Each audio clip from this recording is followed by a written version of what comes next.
and every second of every day. And why you want to know why it's hard for people to get out of debt? It's because that interest is high. It's hard to get out of it. So as soon as you get into it, it's like that tar baby, you know?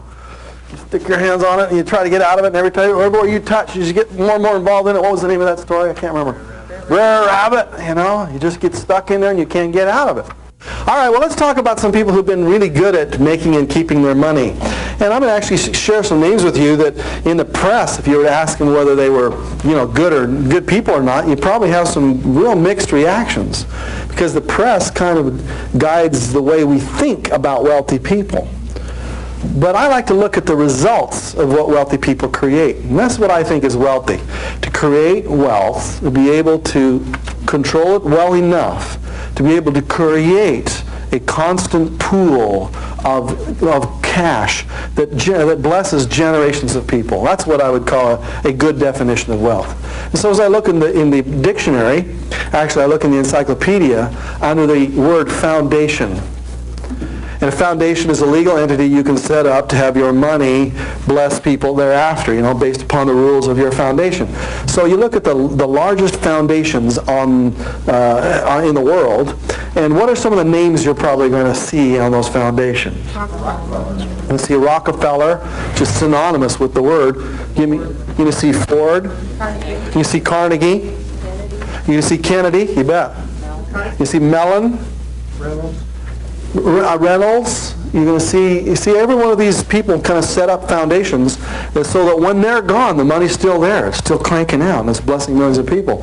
And I would dare say that everybody in this room, every one of you, has been directly and specifically blessed as a result of the money of some people you probably don't like all that much, frankly. The money for disease research that's been spent over the last 100 years on diseases and all kinds of things. Your life has been prolonged directly. Take Carnegie, for instance. When he died, he says it's a sin to die with money, basically. So what he called the gospel of wealth was he created a huge net worth, $600–800 million. By the time he died in, I think it was 1915, he had managed to give it all away. He said, if I die with any money, that's going to be the greatest disgrace of my life. And what he did is he gave it away to various communities throughout North America and started their libraries. And in fact, over 2,000 different communities in this country and in North America and Canada have libraries called the Carnegie Library. He funded the library, built the library, put books inside it, and give it a process so that it could continue to fund itself. And so there's not a person in this room, not one single last one of you, that hasn't received that kind of benefit from these kinds of fortunes. But you know, we always have this underlying uneasiness about great fortunes. Let's take Rockefeller, for instance. If you read the newspaper accounts of Rockefeller at the turn of the century, you'd find that Rockefeller wasn't it Kennedy and Carnegie had this big battle to see how much money they could give away each year, and they were in a real competition to see which one could give the most amount of money away. Or was it Kennedy and Rockefeller? I can't remember which it was. But if you were to look at these real wealthy people back in the 1800s and 1900s, they call them robber barons. And the press vilifies them and just absolutely destroys them.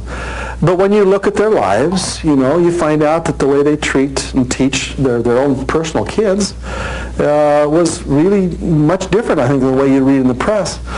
You look at Rockefeller's own life, and right from the very beginning, he kept a ledger of all his money, right from the very, very beginnings.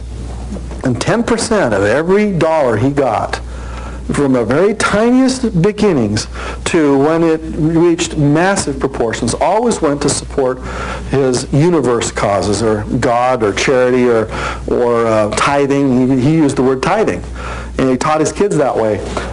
Here's a quote that I put out of a book called Kids and Cash, and in it, there's some real good gems in here. In fact, I think what I call 5 Rockefeller rules that I think everybody should be taught. You may disagree with his politics, you may disagree with the way in which he earned it, but I'll tell you, there were some principles in there that are really critical to creating it. And I think it's written in there. You can kind of read along with me if you want to. John D. Rockefeller Jr., this is the son of the John D. that started Standard Oil. So this is his son, who was also a great philanthropist, was certainly not trying to save money when he decided to pay an allowance to his 5 sons. These 5 sons were the grandsons of the original John D. Rockefeller.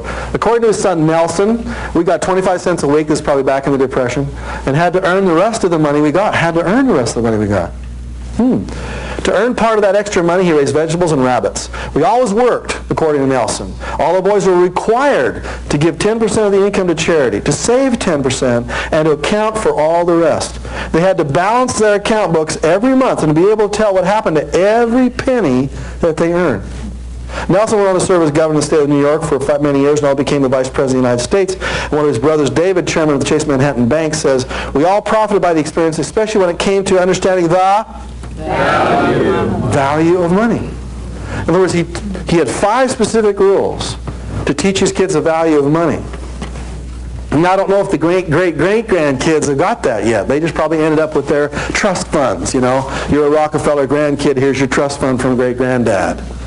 But the son taught his sons this way, and I wish everybody in America was taught that way. What are the 5 rules that he taught you right there? 5 rules.